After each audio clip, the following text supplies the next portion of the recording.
The croissant and the crucible. The radio in Unit 7 crackled, slicing through the sleepy morning quiet of downtown Viridian City. Call just came in. Vehicle break-in on Maplewood Drive. Suspect is a black male, maybe mid-30s. Dark jacket. Officer Liam Stone exchanged a weary glance with his partner, Detective Serena Vance. Another Wednesday, another vague dispatch. 10-4. He's still loitering, Stone grumbled, his eyes scanning the street. He tipped his chin. And would you look at that? There, outside the Golden Heart Bakery, stood a man who loosely fit the description. He was impeccably dressed, dark tailored jeans, expensive-looking leather boots, and a jacket that whispered quality, not crime. He was calm, focused on his phone, a small paper bag clutched in his hand. Too calm, Stone thought, too clean for this neighborhood. That alone was enough. Stone swerved the cruiser to the curb, killing the engine without bothering with the lights. Before the car had fully stopped, Vance was out, her voice sharp and loud. "Let me see your hands now." The man, Elijah Thorne, looked up from his phone. There was a flicker of surprise in his eyes, but no fear. "Is there a problem, officer?" "You heard her," Stone said, stepping out and let his hand fall casually to his sidearm. "You matched the description of a car thief." A line of confusion creased Elijah's brow. "I'm waiting for my ride," he said, his voice perfectly even. "I just bought a pastry." Vance let out a short, mocking laugh. "Oh, I'm sure you did. We'll sort out your story downtown." Before Elijah could say another word, Stone stepped forward and deliberately smacked the bag from his hand. A warm almond croissant tumbled onto the grimy sidewalk. He then grabbed Elijah's arm, twisting it behind his back and slamming him against the cold metal of the patrol car. "What's the matter?" "A little jumpy now," Stone barked, raising his voice for the benefit of the few people who had started to watch, their phones suddenly out and recording. Elijah didn't flinch. He didn't struggle. He simply went still, his gaze fixed on the ground as the cold steel of the handcuffs bit into his wrists. Vance leaned in close to Stone, a smirk playing on her lips. "It's always the same," she whispered. "They talk a big game, right, until those cuffs click shut." Probably has a whole sob story ready to go. Stone shot back with a laugh. They didn't ask for his ID. They didn't read him his rights. They didn't even glance at the receipt that had flooded out of the bag and now lay next to the crushed pastry. They just shoved him into the back of Unit 7 and drove away, already joking about the easy arrest. Inside the car, Elijah stared straight ahead, his expression unreadable. "Got anything you want to say for yourself back there?" Stone called out from the front seat. Elijah's voice was quiet, but it cut through the air with absolute clarity. "I need to make a phone call." "You'll get your call," Vance scoffed without turning around, "right after we book you and run your prints."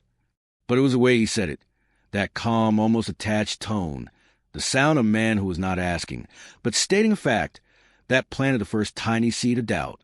It wasn't enough to make them reconsider, but it was enough to make Stone's eyes flick to the rear-view mirror. The man wasn't scared. He wasn't angry. He looked like a man who was simply waiting. At the precinct, the booking sergeant, a weary veteran named Marcus Thorne, no relation, looked up as they brought Elijah in. Marcus's eyes did a slow scan of the man in cuffs. The expensive boots, the tailored jacket, the look of unnerving composure. "Stone, Vance, you too sure about this one?" Marcus asked, his voice low enough not to carry. He fit the bolo. "Car theft. He was casing the street," Stone said dismissively. "I was standing outside a bakery," Elijah corrected him, his voice still quiet. Vance stepped forward, her posture instantly aggressive. "Are you questioning our judgment in the field, Marcus?" Marcus held her gaze for a moment, then sighed and turned to his computer. He began typing in Elijah's details. He stared at the screen, blinked, and then leaned in closer, his brow furrowed. "This address, there's no way this is right." "I would like to make my phone call now," Elijah repeated, his tone polite but firm. Stone rolled his eyes. "Who are you going to call? Your public defender?" "No," Elijah said simply. "I'm calling the Inspector General's office." The air in the room went still for a second. Then Stone exploded with a loud, ugly laugh. "The IG's office? That's a good one.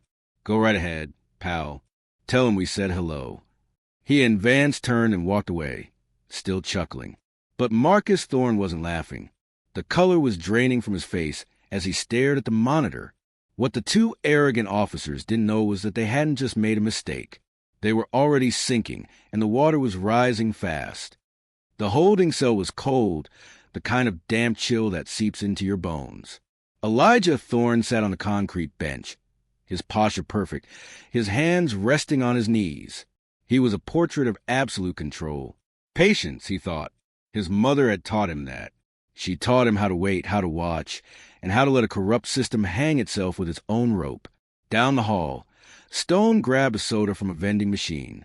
"You see the look on that guy's face?" he said to Vance. "Like he's some kind of royalty." Vance took a bitter sip of her burnt coffee. "That kind always does," she sneered. "Walks into a decent neighborhood dressed like that and thinks the laws don't apply to him. It's the same playbook every single time." Stone chuckled. "My favorite part is when they threaten to sue you and demand your badge number like we've never heard that before." Neither of them noticed Marcus Thorne slip away from his desk. He disappeared into a small back office and quietly picked up a secure phone line. A few minutes later, Elijah Thorne was finally given his phone call, led to a grimy phone bolted to the wall. He didn't hesitate. He didn't need to look up a number. He simply lifted the receiver and dialed a 10-digit number purely from memory. When the other end picked up, his voice was low, but it carried the weight of absolute authority. "This is Thorne," he said. "Viridian City PD Maplewood Drive incident. I want the complete preliminary file on my desk by noon." He hung up. No anger, no threats, just a clean, decisive command. The call lasted less than 20 seconds, but tidal wave was already hurtling toward the precinct. 30 minutes later, the precinct captain's private line buzzed. He glanced at the caller ID, and his back went ramrod straight. It was a number from the state capitol, a number you answer before the second ring. Less than an hour after that, Elijah Thorne was released. Liam Stone saw him first. He and Vance were walking down the main hall when they both froze mid-step. Elijah Thorne was walking calmly toward them. He wasn't in cuffs. He wasn't being escorted by patrol officers. He was flanked by two men in dark, severe suits who moved with the quiet, unnerving confidence of federal agents. Stone blinked, the harsh fluorescent light suddenly feeling too bright. "That's impossible," he muttered. Vance's eyes narrowed, her face a hard mask of disbelief. What in the hell is going on? From behind his desk, Marcus Thorne watched a small procession pass. He said nothing. He simply turned to his computer terminal and with a few swift keystrokes entered a command into a system they didn't have access to, officially logging the release. Elijah didn't look at the two officers. He didn't offer a smirk or a parting shot. He just left with the same measured, confident stride he'd had when they first saw him. The silence he left behind was heavier and more menacing than any siren. That night, Stone tried to push it from his mind. "It's just politics," he told his brother over dinner. "The guy knows somebody, that's all. The whole thing stinks of it." Meanwhile, Van sat on her porch with beer, her thoughts churning. "Just a screw-up from downtown," she reasoned. "He'll get what's coming to him eventually. Nobody's that clean." But as the week dragged on, their excuses felt increasingly hollow. The whispers started. Conversations in the locker room would die the moment they walked in. Someone mentioned the name Thorne during a morning briefing, and two sergeants exchanged a look that spoke volumes. Even their own captain grew distant, giving them clipped one-word answers whenever the arrest came up. That's what finally rattled Stone. When the top brass gets spooked, you know it's real. "We have the body cam footage," Vance insisted one afternoon. Try and convince him and herself. "We have the dispatch log. We followed protocol to the letter." Stone nodded, but the gesture felt empty. A cold knot was twisting in his gut. Something about Elijah Thorne was wrong, and the way he left, with no argument, no threats, no anger. That wasn't how a guilty man acted. They tried to fall back into the routine, but the ground was already shifting beneath their feet. They just hadn't realized that Elijah Thorne was the one standing on solid ground, watching them fall. The summons arrived a week later. The Viridian City Courthouse was their turf, a building of concrete and glass where they held all the power. They walked in together, uniforms pressed, badges gleaming, faces set in stone. This was just a formality. They expected to see Elijah Thorne in the waiting area with some slick, high-priced lawyer ready to cause a scene. But he wasn't there. His name wasn't even on the public docket. A bailiff gave them a curt nod as they passed through security. "You too here for the Thorne case in 4C? "That's us, Officers Stone and Vance," Liam answered. The bailiff gave them a long, slow blink. "Thorne's not the one on trial." Stone frowned. "Say again?" The bailiff just jerked his head toward the courtroom doors. "You'll see." The moment they pushed open the doors to courtroom 4C, their world turned upside down. The room was packed, but not with the usual collection of nervous defendants and their families. This room was filled with journalists, 2 news camera crews, and a city councilman. Stone's neck went stiff, and then his eyes locked on the front of the room. There, at a table beside the judge's bench, sat Elijah Thorne. He was dressed in a dark tailored suit, calmly reviewing a thick legal binder. He wore no handcuffs and had no lawyer. In front of him sat a polished brass nameplate, Inspector General, Commonwealth Division of Civil Rights. Vance's voice was a strangled whisper. "What is this?" "It's an ambush," Stone breathed back, his mind reeling. The judge's gavel cracked down. "This session will now come to order," she announced. "We are here for a procedural review regarding a recent detainment. Mr. Thorne is present in an advisory capacity representing the state." Vance's jaw twitched. Stone looked like he'd been physically struck. And Elijah Thorne, the man they'd slammed against a car a week ago, didn't even grant them a glance. "Officers Stone and Vance, please approach," the judge commanded. They moved stiffly, feeling every eye in the room on them. "Explain your reasoning for the arrest," the judge said to Stone. "Your Honor, we had a bolo from dispatch." "And was an ID requested before applying cuffs?" She cut in. "He matched the description," Vance blurted, her voice tight, and he was non-compliant. From the head table, Elijah Thorne's pen made a single deliberate click. The judge turned to him. "Mr. Thorne." For the first time, Elijah looked directly at them, his eyes sharp and analytical. "Your Honor," he said, his voice steady. "This was never about one arrest. It's about a clear pattern. The Division of Civil Rights has authorized a full internal review of these officers' conduct." The formal review began with an email the next morning. The subject line was chilling. "Case file summary prepared by Inspector General Elijah Thorne." It was full of their old arrest reports and civilian statements. With a trembling hand, Stone opened a file for a man named Andre Dixon, detained 3 years ago for a cracked taillight. The report said the body cam footage was unrecoverable, but the man's statement was clear. He'd been thrown against his car for asking for a supervisor. Stone's chest tightened. This wasn't a review. It was an autopsy. The hearing took place in a sterile conference room packed with silent observers from internal affairs. There were no friendly faces. At the head of the table, Elijah Thorne looked surgically prepared. "This isn't about accusations," Elijah began. "It's about data." He laid out the files. Andre Dixon, Leon Hayes. Report after report echoed the same phrases.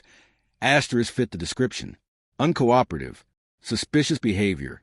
Asterisk. We respond to calls we get. Stone burst out. "But you decide who fits them," Elijah countered, his voice like ice. "You control whether you check a man's name before you decide he's a criminal."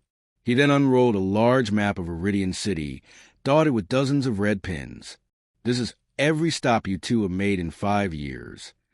The pins formed thick, undeniable clusters over the same few neighborhoods. "You conduct 42% more stops than other units," Elijah stated, his voice cold and factual. 80% involve black men. Over 90% result in no charges. The investigator beside him, Ms. Davies, added quietly, "That's not policing. It's harassment. So, we're being punished for doing our jobs." Vance's voice cracked. "You're not being punished," Elijah said. "You're being held accountable. This review was triggered because, for once, you stopped the wrong person." He leaned forward, his eyes locking onto theirs. "Me. The word landed with the force of a physical blow. I wasn't the inspector general that day. I was just a man buying a pastry, and you decided that was enough. We had a dispatch call. Stone protested. You didn't have to target me. Elijah replied. You've built a system where the targeting is automatic. You can't fix what you won't admit. He presented testimony from past victims, stories of sprained wrists and families terrorized over minor stops. We see the worst of people. Vance insisted. Perhaps the problem is your definition of worst. Elijah countered. You claim the job is hard, but when the same people always pay the price for your comfort, it stops being about safety. It becomes about power, the comfort of always being the one on your feet. His final recommendation to the board was that both officers be permanently removed from field duty and that their past cases be formally reopened. Vance whispered one last time. It was just a job. Elijah looked at her, his expression unreadable. No, he corrected. It was a responsibility. The board upheld every recommendation. The end came an hour later in their captain's office. The two state investigators watched from the corner. Your service weapons and your badges, the captain said, his voice heavy with finality.